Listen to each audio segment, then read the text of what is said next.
Good day, everybody! My name is Jelinjit C. Sumampong. I am your reporters for today's video. So, my topic is about body measurement in dressmaking. So, what is body measurement in dressmaking? So, in dressmaking, body measurements refers to the dimension of a person's body taken for the purpose of creating a well-fitting garment. These measurements are crucial for drafting patterns and ensure a comfortable and flattering fit. Or fit, hindi yung paa, it's like sakto sa kanila. So in dressmaking, body measurement are the sizes of different parts of a person's body. So we all know that a person have different sizes or different body size. So these are taken to help make the clothes that fit well. The customer feel comfortable and they look good when they use the dress or the t-shirt or gown. They are important when making or adjusting patterns for sewing. So because of the tailor taking the body measurement of the customer, they already know what to adjust in patterns for sewing. So next slide, let's proceed to next slides. Why is taking body measurements important? So precise body measurements are crucial for making custom-made clothes. Accurate measurements ensure garments fit properly, enhancing comfort, aesthetic, and overall look. They also help tailors determine the exact amount of fabric needed, preventing waste and saving time. So, taking body measurement is important because it helps make the clothes fit perfectly, which is kasya talaga sa kanila or kasya talaga sa customer.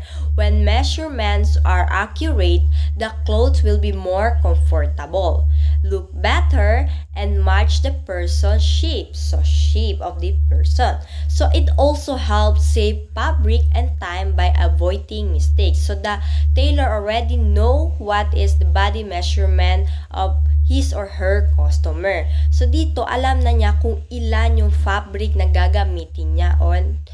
Of course, kasi or alam naman niya, estimate naman niya yung body measurement ng customer niya. So now, let's proceed to next slide. So parts of the body to be measured can be taken in horizontal measurement, vertical measurement, and circumferential measurement. So let's proceed to horizontal measurement. Horizontal measurement, these are taken across the body from side to side to side, like yung shoulder width or shoulder to another shoulder. We have the bust or chest width, which is measured across the chest just above the bust line. So this is actually your bust line, like or nipple to nipple, or this is actually your armpit. It's already considered as chest. So this is your chest. And let's proceed to vertical measurement. So vertical measurement, these are taken up and down of the body. So like yung mga back waistline, so dito sa likod, back waistline, length, front waistline, excuse me, sa harap siya, and a full body length. So now, let's proceed to circumferential measurement. So these go around your body or parts of the body like chest, which is iniikot yung tape measure to measure the chest or the fullest part of your bust or chest.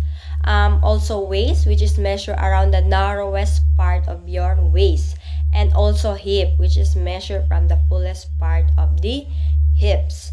So now, let's proceed to horizontal measurement. So I'm going to show you how to proper measure or taking body measurement to your customer in a different parts. We have the horizontal, vertical, and circumferential.